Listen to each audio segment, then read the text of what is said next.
में साल 2057 से जहां हमारा सूरज दिन प्रतिदिन अपनी रोशनी खोता जा रहा है, जिससे पूरी पृथ्वी अंधेरे में डूबती जा रही है। और अगर ऐसा ही कुछ सालों तक चलता रहा तो पृथ्वी पर बर्फ जमने के साथ इंसानों और बाकी जीवन का नामो निशान मिट जाएगा। जिस कारण साइंटिस्ट ने अपनी रिसर्च से ये पता लगाया है कि अगर सूरज पर एक न्यूक्लियर एक्सप्लोजन किया जाए तो ऐसा करने से सूरज की रोशनी पहले की तरह वापस आ सकती है। इसलिए एक एडवांस टेक्नोलॉजी की मदद से एक्सपर्ट्स की एक टीम को इकरस मिशन पर भेजा गया, लेकिन किसी अनजान कारण की वजह से उनका ये मिशन फेल हो गया, क्योंकि वो स्पेसक्राफ्ट सूरज के करीब पहुंचने से पहले ही कहीं गायब हो चुका था। अब इकरस के साथ आखिर क्या हुआ था ये हमें आगे जानने को मिलेगा। फिलहाल अभी के लिए इस मिशन के करीब 7 साल बाद इकरस 2 मिशन की शुरुआत की जाती है, जिसमें 8 लोगों की टीम मौजूद है, जिनके नाम रॉबर्ट, कैसी, मेस, सियल, कोराजोन, कनेडा, ट्रे और हार्वे होते हैं। दरअसल इकरस 2 इतना एडवांस्ड है कि उसकी खुद की एक ग्रेविटी है, जिससे ये लोग कहीं फ्लोट नहीं करते हैं। अब इस मिशन को शुरू हुए पूरे 16 महीने का समय बीत चुका होता है और अब इनका शिप मरकरी ग्रह को पीछे छोड़ सूरज के करीब पहुंच रहा है। इसलिए इन्हें अब हद से ज्यादा गर्मी झेलनी पड़ सकती है। शायद इसीलिए इस जगह को डेड जोन कहा जाता है, जिसमें जाने के बाद शायद कोई भी वापस ना आ पाए। इसलिए सभी लोगों को अपने प्रियजनों के लिए आखिरी संदेश भेजने का मौका मिलता है,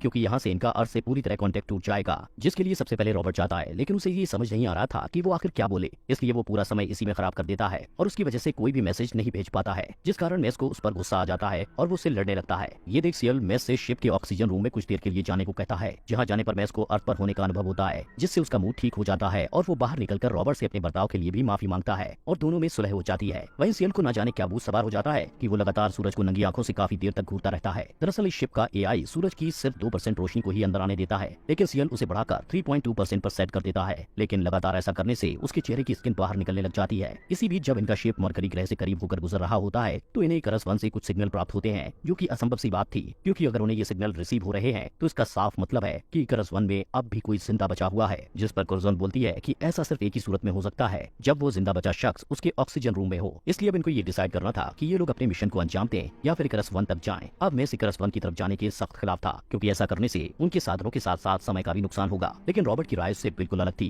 क्योंकि उसका मानना था कि अगर वो इकरस 1 की तरफ जाते हैं तो उन्हें एक और न्यूक्लियर बॉम्ब मिल जाएगा। इसलिए अगर उनका बॉम्ब सूरज को रिस्टार्ट नहीं कर पाया तो वो दूसरे से काम चला सकते हैं, जो बात सभी को सही लगती है। इसलिए अब ट्रे वहां तक पहुंचने की ट्रेजेक्ट्री इक्वेशन बनाने में लग जाता है, जिसमें उससे एक बहुत बड़ी गलती हो जाती है। उसमें वो उस फैक्टर को यूज करना बिल्कुल भूल गया था, जिसकी वजह से उनकी शिप के कई सारे पार्ट्स सूरज की गर्मी से झुलस जाते हैं, क्योंकि जैसे ही वो इकरस 1 की तरफ बढ़ रहे थे वैसे वैसे सूरज की हीट बढ़ती जा रही थी, जिस कारण ट्रे को अपने किए पर काफी बुरा लगता है। और अब क्योंकि शील्ड पैनल्स डैमेज हो चुके थे, इसलिए कनाडा और रॉबर्ट स्पेस वॉक करते हुए उसे रिपेयर करने के लिए जाते हैं और कैसी शिप के अनशील्डेड हिस्से को सूरज की तरफ मोड़ देती है, जिससे इनके सामने एक नई मुसीबत खड़ी हो जाती है। दरअसल जब अनशील्डेड हिस्सा सूरज की तरफ किया जाता है तो उसकी गर्मी के कारण वो हिस्सा जलने लग जाता है और आग शिप के कम्युनिकेशन सेंटर से होते हुए ऑक्सीजन रूम तक पहुंच जाती है, जिसके कारण पूरा शिप धीरे धीरे तबाह होने लगता है। और इस तबाही को रोकने के लिए ये लोग वहाँ की सारी ऑक्सीजन को छोड़ने का फैसला करते हैं। ये देख शिप का एआई उसका सारा कंट्रोल खुद पास लेकर उसके अनशील्डेड पैनल को वापस घुमाने लगता है, लेकिन इससे कनाडा और रॉबर्ट की जान को खतरा था। इसलिए कैसी एआई से कंट्रोल अपने पास वापस लेने की कोशिश करती है, जिस पर एआई उसे बताता है कि अगर उनका एक और साथी इसकी रजामंदी देता है तो ही वो ऐसा कर पाएगी, जिसके लिए वो मेस को राजी करने का ट्राई करती है, पर मेस इसके खिलाफ होता है। इसलिए वो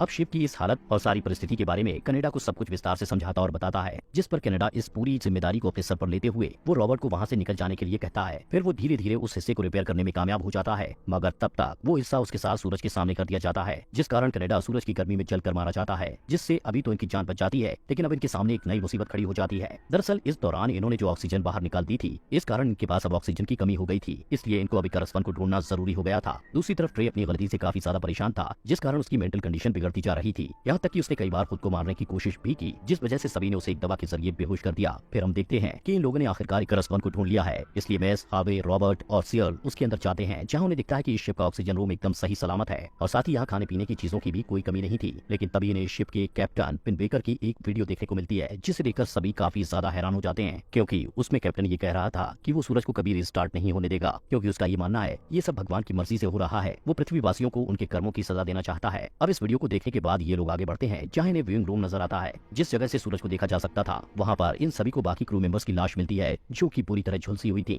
जिससे सभी को समझ आ चुका था कि पक्का किसी ने यहाँ का फिल्टर ऑफ कर दिया होगा, तभी इन सभी की ये हालत हो चुकी थी। अब इसी बीच सभी को ये पता चलता है कि किसी अनजान कारण की वजह से इकरस 1 और 2 के बीच का एयरलॉक सिस्टम ब्लास्ट हो गया था, जिसके कारण ये लोग अब वापस जा नहीं सकते थे, मतलब सब बुरी तरह फंस चुके थे। तभी मैं इसको आइडिया आता है कि अगर कोई यहाँ इकरस 1 में रुककर इस एयरलॉक सिस्टम को मैनुअली ऑपरेट करे तो ये सभी लोग एक साथ उसके प्रेशर के जरिए खुद को इकरस 1 से इकरस 2 तक आराम से पहुंच सकते हैं, क्योंकि भाग्य से इन्हें वहाँ एक स्पेस वॉकिंग सूट मिल गया होता है। लेकिन जो भी यहाँ रुकेगा उसे अपनी जान की कुर्बानी देनी होगी, जिससे सबकी जान बच सके। इसलिए इस काम को करने के लिए सियल तुरंत तैयार हो जाता है, जिसके बाद स्पेस सूट रॉबर्ट को दिया जाता है, क्योंकि वो पेलोड को डिटोनेट करने में एक्सपर्ट होता है, जिससे हार्वे को इतराज होता है, लेकिन बाद में वो मान जाता है और मेस के साथ मिलकर वो दोनों खुद को स्पेसक्राफ्ट में मौजूद इंसुलेशन को खुद पर लपेट लेते हैं, जिसके बाद दोनों रॉबर्ट को पकड़कर सीएल की सहायता से इकरस 2 की तरफ लॉन्च हो जाते हैं। जिस बीच मेस और हार्वे की पकड़ छूट जाती है, लेकिन सही समय पर रॉबर्ट मेस को पकड़ लेता है और हार्वे को वो नहीं बचा पाता, जो कि खाली स्पेस में ठंड की वजह से तुरंत जम जाता है। फिर स्पेसक्राफ्ट से टकराने के कारण उसके शरीर के कई टुकड़े हो जाते हैं। तो वहीं दूसरी तरफ सीएल भी जब इकरस 2 के हटने के कारण सूरज की रोशनी के एकदम सामने आ जाता है और वो अपनी मौत के इस अंतिम समय में भी सूरज को देखते हुए बुरी तरह झुलस कर मारा जाता है। इसके बाद हम इकरस 2 में कोराज़ोन को देखते हैं, जो कि अपने कैलकुलेशन के मुताबिक बताती है कि अब उनके पास सिर्फ 4 लोगों की जिंदा रहने लायक ऑक्सीजन मौजूद है और वो लोग 5 हैं, इसलिए अब एक और आदमी को बलिदान देना होगा ताकि ये मिशन पूरा हो सके। जिस बात को सुनते ही मिस बोलता है कि उन्हें ट्रे को मार देना चाहिए, क्योंकि उसी की गलती की वजह से वो लोग आज इस सिचुएशन में हैं। यहाँ मिस गुस्से से बौखलाकर ट्रे को मारने के लिए जाता है, लेकिन वो वहाँ पहुंचकर देखता है कि उससे पहले ही उसने अपनी जान ले ली थी। और इस बीच शिप का एआई ने बताता है कि अभी भी यहाँ पर 5 लोग मौजूद हैं और वो 5वां शख्स असल में व्यूइंग रूम में मौजूद है। इसलिए रॉबर्ट जब वहाँ जाकर देखता है तो वहाँ उसका सामना इकरस 1 के कैप्टन पिनबेकर से होता है, जो कि चोरी छुपे इनकी शिप में होता है, जिनका पूरा शरीर पूरी तरह जला होने के साथ साथ इनका दिमाग भी खराब हो चुका था, जिस कारण वो बिना बताए ही रॉबर्ट पर जानलेवा हमला कर देता है।